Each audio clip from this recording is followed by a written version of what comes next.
नमस्कार, आप देख रहे हैं IBC 24। मैं हूं आप सभी के साथ रचना नितेश। बुलेटिन में बहुत बहुत स्वागत है आपका। बुलेटिन की शुरुआत करेंगे इस वक्त की बड़ी खबर के साथ। रायपुर से ये बड़ी खबर है, कांग्रेस ब्लॉक अध्यक्षों की सूची जारी कर दी गई है। 28 जिलों में 308 ब्लॉक अध्यक्षों की लिस्ट जारी की गई है। PCC ने ये नियुक्ति की है। पदाधिकारियों की सूची जारी कर दी गई, जिसमें 50% से ज्यादा ब्लॉक में नए अध्यक्ष बनाए गए हैं। वहीं जल्द ही जिला कार्यकारिणी की सूची भी जारी की जाएगी। बता दें कि पुराने ब्लॉक अध्यक्षों को भी तवज्जो इसमें दी जाएगी। तो बड़ी खबर, कांग्रेस ब्लॉक अध्यक्षों की सूची जारी की गई है। ज्यादा जानकारी के साथ हमारे सहयोगी सौरभ परिहार हमारे साथ जुड़ रहे हैं। सौरभ, कांग्रेस ने ब्लॉक अध्यक्षों की सूची जारी की है, किस तरह की सूची नजर आ रही है और किन के नाम? बिल्कुल, देखिए, प्रदेश कांग्रेस अध्यक्ष मोहन मरकाम के नेतृत्व में जो उनकी टीम बनी है नया ब्लॉक अध्यक्ष, इससे पहले जो टीम काम कर रही थी ब्लॉक में अध्यक्ष के रूप में, ये जो है तत्कालीन प्रदेश अध्यक्ष जो है भूपेश बघेल की टीम थी। लेकिन काफी माथा पच्ची करने के बाद जो है ये लिस्ट जो है जारी की गई है। काफी दिनों से कांग्रेस के नेताओं कार्यकर्ताओं को इंतजार था 308 ब्लॉक में अध्यक्ष के नामों को लेकर। इसमें लगभग 50% से ज्यादा जो है नए नाम शामिल किए गए हैं।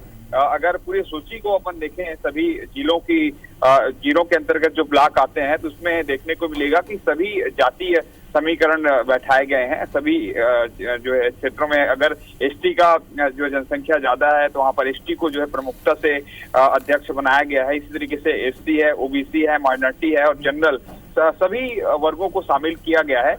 दरअसल इसके पीछे यही उद्देश्य है कि कांग्रेस पार्टी जो है उन क्षेत्रों में अगर ज्यादा से ज्यादा उनके वर्ग के लोग हैं तो उनको जो है ज्यादा से ज्यादा तवज्जो दिया जाए। और प्रमुखता से ये बात कही जा रही है कि अब जो 50% से ज्यादा जो नए ब्लॉक अध्यक्ष बने हैं और जो नहीं बने हैं, उनको जो है अब नई जिम्मेदारी जो है जिला कांग्रेस कमेटी के जो है सदस्य या कार्य समिति कार्यकारिणी जो आने वाले दिनों में जारी होने वाली है, उसमें शामिल किया जा सकता है। इसके अलावा जो है और पार्टी के कई महत्वपूर्ण पदों पर जो है इनको मौका दिया जाएगा। तो साफ तौर पर समझा जा सकता है कि कांग्रेस की अब पूरी नई टीम बन गई है प्रदेश कांग्रेस अध्यक्ष मोहन मरकाम की, जो आने वाले दिनों पर जो है एक बार फिर से जो सरकार की जो गाइडलाइन है, सरकार की योजनाएं हैं, उस पर काम करते हुए 2023 का चुनाव इन्हीं के नेतृत्व में जो है लड़ा जाएगा। जी, तमाम जानकारी के लिए आपका बहुत बहुत शुक्रिया सौरभ। कोरोना महामारी से निपटने के लिए वैक्सीन का इंतजार अब खत्म हो गया है। Drug controller general of India ने भारत में सीरम इंस्टीट्यूट की कोविशील्ड और भारत बायोटेक की कोवैक्सीन को इमरजेंसी इस्तेमाल की मंजूरी दे दी है। इसके साथ ही मेसर्स कैडिला हेल्थ केयर को भारत में तीसरे चरण के क्लिनिकल ट्रायल करने की भी अनुमति दी गई। एक दिन पहले ही सेंट्रल ड्रग स्टैंडर्ड ऑर्गेनाइजेशन की सब्जेक्ट एक्सपर्ट कमेटी ने DCGI के पास वैक्सीन को अनुमति देने की सिफारिश की थी। वैक्सीन पर DCGI की मंजूरी पर सीरम इंस्टीट्यूट ऑफ इंडिया के चेयरमैन अदार पूनावाला ने ट्वीट कर प्रधानमंत्री नरेंद्र मोदी और स्वास्थ्य मंत्री डॉक्टर हर्षवर्धन का धन्यवाद किया। पीएम मोदी ने भी अनुमति मिलने के लिए देशवासियों और वैज्ञानिकों को बधाई दी। इसके साथ ही प्रधानमंत्री ने ट्वीट कर देशवासियों को बधाई दी। उन्होंने लिखा कि देशवासियों के लिए ये गर्व की बात है कि भारत में बनी वैक्सीन को मंजूरी मिली है। इसके अलावा WHO ने भी भारत में वैक्सीन की मंजूरी का स्वागत किया है।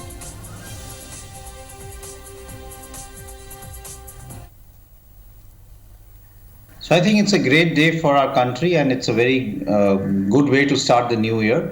And both the vaccines are made in India, and one of them is actually a make in India because it's a vaccine which has been, the research has been done here, and it's truly from scratch an Indian vaccine.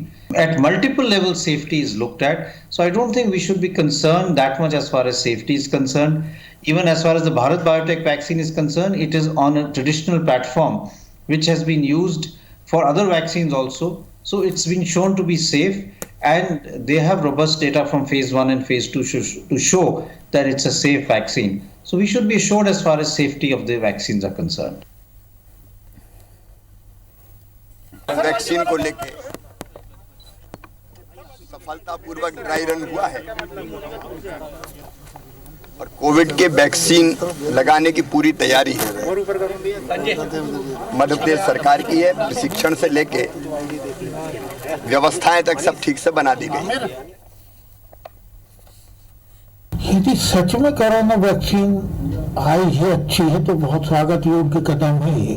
कुछ तो राहत हो यदि ऐसी कोई vaccine आए, लेकिन हमेशा की तरह सिर्फ प्रचार तंत्र का ही उपयोग ना हो, बल्कि हकीकत की जमीन पर उतर के कोई चीज आए तो फिर और अच्छा स्वागत करेंगे।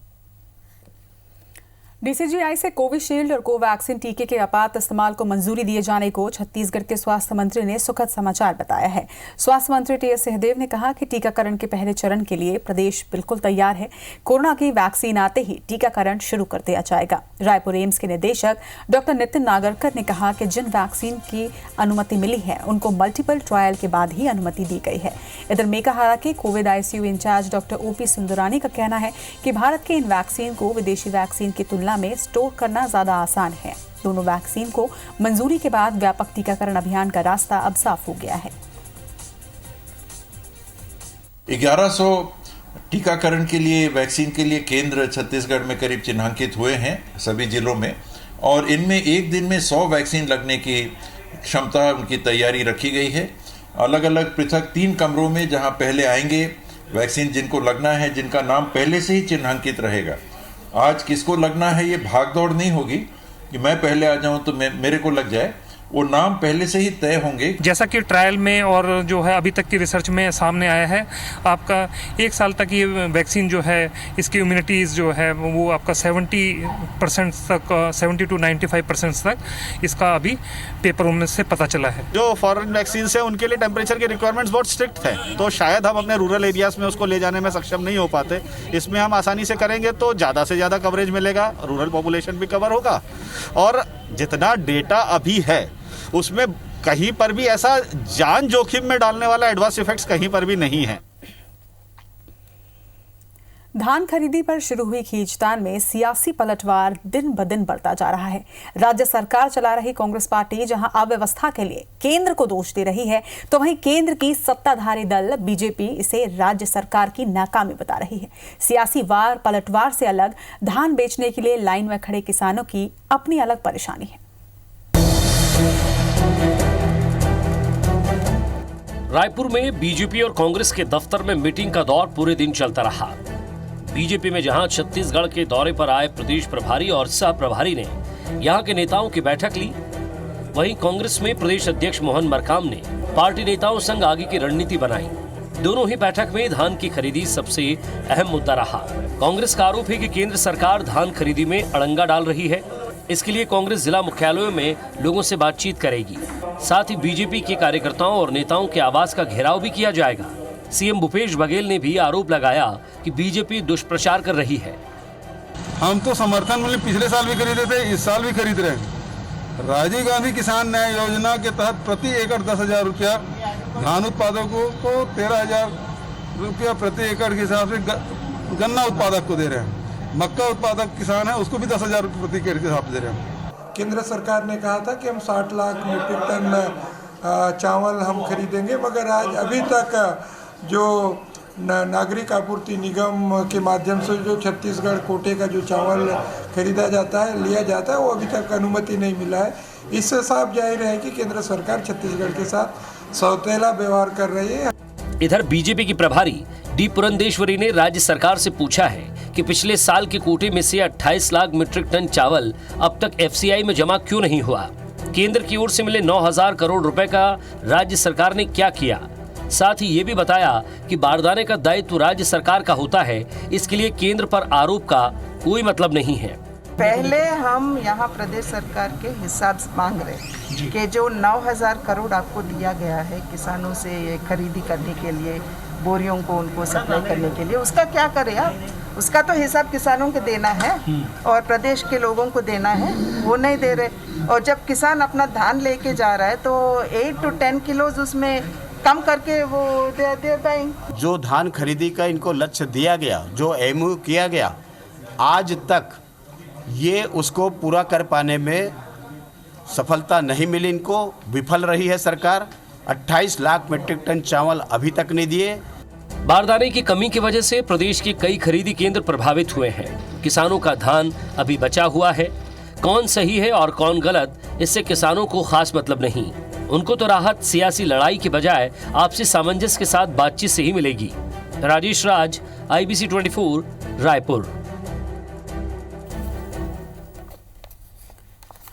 तो धान खरीदी को लेकर किसान परेशान है, लगातार परेशान है। उनकी अलग परेशानियां हैं। लाइन में खड़ा किसान ये नहीं जानता कि क्या हो रहा है धान खरीदी के मुद्दे को लेकर, कितनी सियासत इस धान खरीदी के मुद्दे को लेकर हो रही है। उसे तो बस समाधान चाहिए, उसे अपना धान बेचना है और वो चाहती है कि राज्य सरकार उसका धान खरीदे। हालांकि सियासत इस पर लगातार जारी है। धान खरीदी पर सियासी संग्राम पहले दिन से ही जारी है। एक तरफ बारदाने की कमी से किसान जूझ रहा है, धान नहीं खरीदना चाहती राज्य सरकार, ये बीजेपी का कहना। तो वहीं दूसरी तरफ कांग्रेस ये कह रही है कि केंद्र सरकार सहयोग नहीं कर रही है धान खरीदी में।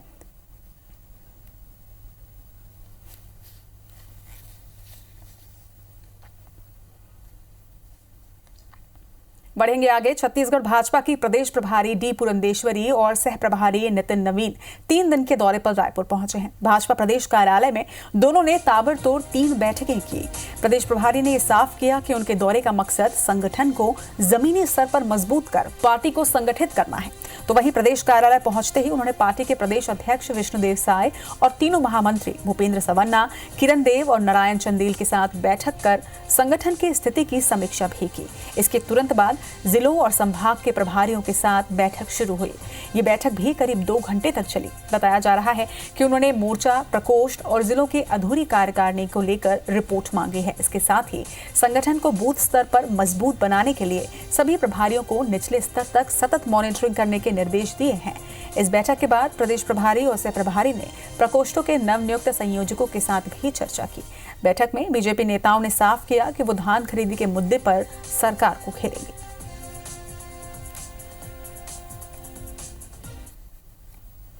राष्ट्रीय अध्यक्ष यही कहते आ रहे हैं कि अगर पार्टी रूट से, जड़ से अगर स्ट्रांग है तो देयर में बी वेव, जो लोग बोलते हैं ना, उसका कोई मायना नहीं होता।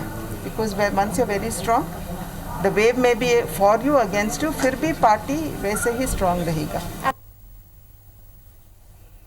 2 दिवसीय दौरे पर बिलासपुर पहुंचे सीएम भूपेश बघेल ने 650 करोड़ से अधिक के अलग अलग विकास कार्यों का लोकार्पण और शिलान्यास और भूमि पूजन किया। इसके साथ ही सीएम ने शहरवासियों को e-library, smart road, new circuit house की भी सौगात दी है। वहीं ड्रीम प्रोजेक्ट अरपा में 2 बैराज निर्माण का भी सीएम ने भूमि पूजन किया। सीएम ने मंच से शहर विधायक शैलेश पांडे की मांग पर ई-लाइब्रेरी का नाम स्वर्गीय शिव दुलारे मिश्रा, तारबहार अंग्रेजी माध्यम स्कूल का नाम स्वर्गीय शेख गफ्फार और चकरभाटा एयरपोर्ट का नाम बिलासा दाई केवटन के नाम पर करने के साथ ही निगम में विकास कार्यों के लिए 20 करोड़ रुपए देने की घोषणा की। सीएम ने इस दौरान मंच से भाजपा और केंद्र सरकार पर निशाना भी साधा। उन्होंने कहा कि छत्तीसगढ़ बना तो सपना था छत्तीसगढ़ियों की सरकार हो। कांग्रेस ने इस सपने को पूर्ण किया। वहीं भाजपा के शासन में 15 लाख किसान खेती कर रहे थे, आज 21.5 लाख किसान धान बेच रहे हैं। वहीं रमनराज में गाय सड़कों पर थी, आज गायों की पूजा की जा रही है।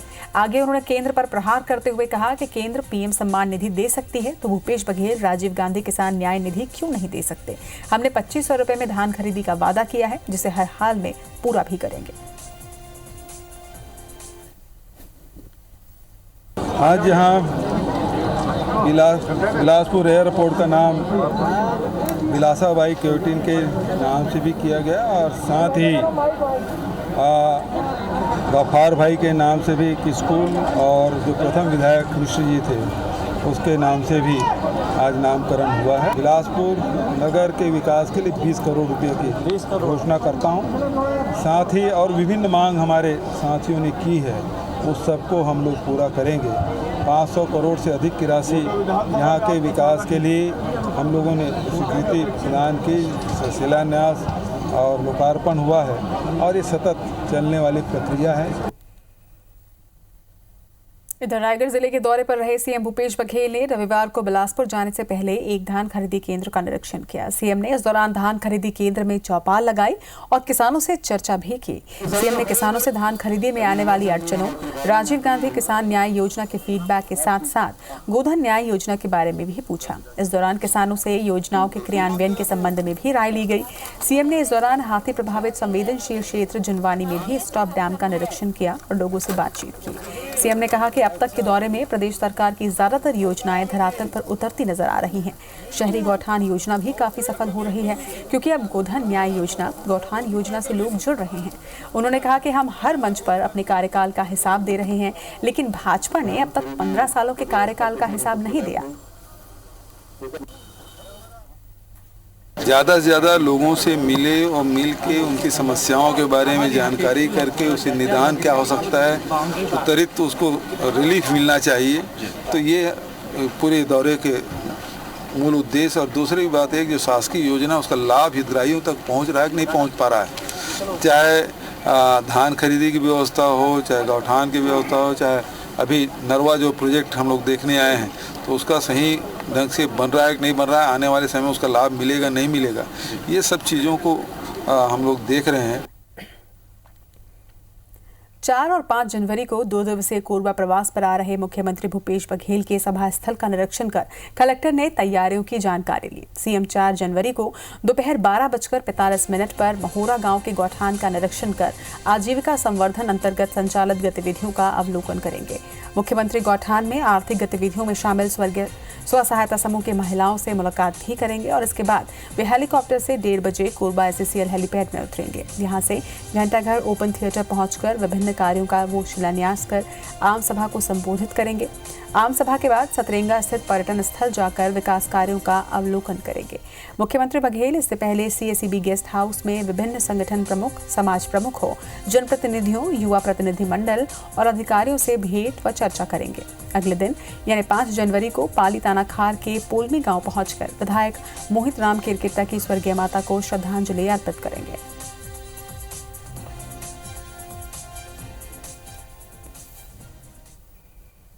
सरगुजा जिले के सीतापुर थाना क्षेत्र के ग्राम कपाट बहरी में एक नाबालिग किशोरी की अपने ही घर पर बेहोशी की हालत में मिली।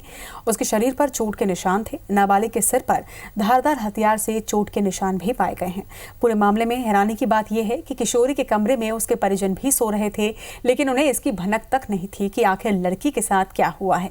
किशोरी के परिजन सुबह होते ही जब किशोरी को उठाने के लिए उन्होंने कंबल उठाया तो किशोरी संदिग्ध रूप में बेहोश पड़ी हुई मिली। हालांकि किशोरी के साथ दुष्कर्म होने की अभी तक पुष्टि नहीं हुई है। फिलहाल पुलिस बयान दर्ज होने के बाद ही कुछ कहने की हालत में है। घायल नाबालिग को सामुदायिक स्वास्थ्य केंद्र बतौली से अंबिकापुर मेडिकल कॉलेज अस्पताल रेफर किया गया है। बतौली अस्पताल, शासकीय अस्पताल से पता चला कि कपाट बहरी की एक लड़की है, नाबालिग है, उसको वो जो है उसको चोट लगा है सिर के पास, सिर में, और जिसे एडमिट कराया गया है। वो बातचीत नहीं कर पा रही थी, तो अभी किस कारण से कौन मारा है अभी कुछ पता नहीं चल पाया है। पुलिस अभी इसमें जांच में लिए हुआ है। धमतरी जिले में एक राह चलते एक युवती से छेड़खानी करना मनचले युवक को महंगा पड़ गया। युवती ने अपनी सैंडल उतारकर सरेराह युवक की जमकर धुनाई की। वहीं मारपीट का वीडियो सोशल मीडिया में जमकर वायरल हो रहा है। इसके साथ ही लोग उस जाबाज बेटी की तारीफ भी कर रहे हैं। दरअसल जिले के नगरी सिहावा क्षेत्र की 2 युवती नया साल मनाने के लिए निकली थी। वहीं सिहावा स्थित सोनामगर के मंदिर में पूजा अर्चना कर वो पैदल ही घर की ओर जा रही थी कि तभी रास्ते में सोनामगर निवासी बाइक सवार युवक लोकेश ठाकुर ने छेड़खानी कर उन्हें शब्द कहा, जिससे युवती गुस्सा हो गई और सैंडल निकालकर मनचले युवक का कॉलर पकड़ा और बीच रास्ते में उसकी पिटाई की। इस दौरान युवक को युवती से हाथ जोड़कर माफी मांगनी पड़ी और कहना पड़ा कि दीदी माफ कर दो। बहरहाल शिकायत के बाद मनचले युवक के खिलाफ सिहावा थाने में मामला दर्ज हुआ है। वहीं शिकायत के बाद से ही युवक फरार बताया जा रहा है।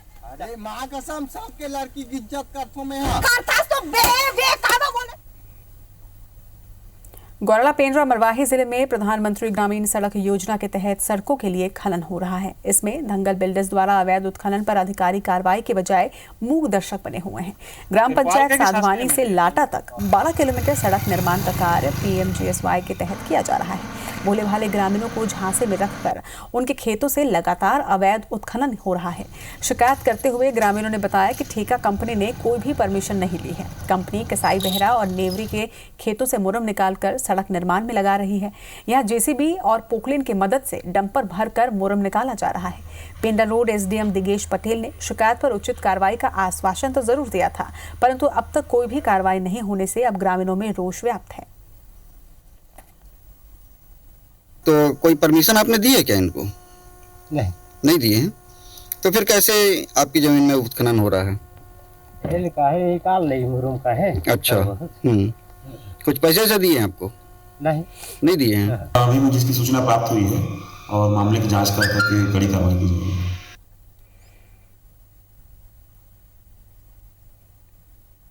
नए मॉडल के पुलिस कैंप नक्सल इलाके में पुलिस की मजबूती को दर्शा रही है। साल 2020 में पुलिस ने 14 नए कैंप शुरू किए हैं। साल के पहले ही सप्ताह में अति नक्सल प्रभावित तर्रेम में नया पुलिस कैंप खोला गया। इसके अलावा मिनपा में भी दोबारा नया कैंप पुलिस खोलने जा रही है। इस बार पुलिस के ये कैंप ज्यादा स्ट्रैटेजिक होंगे। सड़क के किनारे गांव के बीच होने के अलावा इन कैंपों में दुकान, थिएटर, खाना और इलाज की सुविधा भी ग्रामीणों के लिए उपलब्ध कराई जाएगी। इसके जरिए ग्रामीणों का विश्वास जीतने की कोशिश भी होगी। पहले ही बस्तर के साथ जिलों में 120 पुलिस कैंप हैं। इन कैंपों में 1 लाख जवान तैनात हैं। छत्तीसगढ़ में सफलता मिलने पर बीच के 11 नक्सल प्रभावित राज्यों के 90 जिलों में पुलिस कैंप प्रयोग के तौर पर खुल सकते हैं। इस कार्य योजना के कारण से नक्सल का काफ़ी नुकसान पहुंच रहा है। उनका कॉरिडोर्स बंद हो रहा है, उनके सेफ पैसेज बंद हो रहा है। नए कैंप्स के माध्यम से उनका सप्लाई नेटवर्क टूट रहा है। एक सकारात्मक काम है, उसमें साथ देकर बहुत जल्दी इलाके में नक्सल संगठनों को खात्मा करने के लिए जनता का हमारा सहयोग मिलेगा और उसी दिशा में हम आगे बढ़ रहे हैं। कवर्धा जिले में आकर्षक पहाड़ों के अलावा झरने, घने जंगल और अनेक पुरातत्व महत्व के स्थल हैं, लेकिन पर्यटन स्थल के रूप में इन्हें विकसित नहीं होने से यहाँ पर्यटन को बढ़ावा नहीं मिल पा रहा। यहाँ चिल्फी घाटी को जहाँ फूलों की घाटी के रूप में विकसित किया जा सकता है, तो वहीं यहाँ के झरने और पहाड़ों पर एडवेंचर स्पॉट के रूप में विकसित किया जा सकता है। वहीं कवर्धा में 4 बांध, सरूधा, सुतियापाट, छितपानी और कर्रा नाला भी हैं, जहां तक जाने तक के लिए रास्ता इन बांधों में वाटर स्पोर्ट के लिए उपयोग किया जा सकता है। लेकिन जिले के आकर्षक प्राकृतिक स्थलों को नज़रअंदाज किया जा रहा है और अब तक इस ओर ध्यान भी नहीं दिया गया। अब एक बार फिर से जिला प्रशासन कुछ स्थानों को पर्यटन के रूप में विकसित करने के लिए प्रस्ताव बनाकर शासन को भेजने की बात जरूर कह रहा है।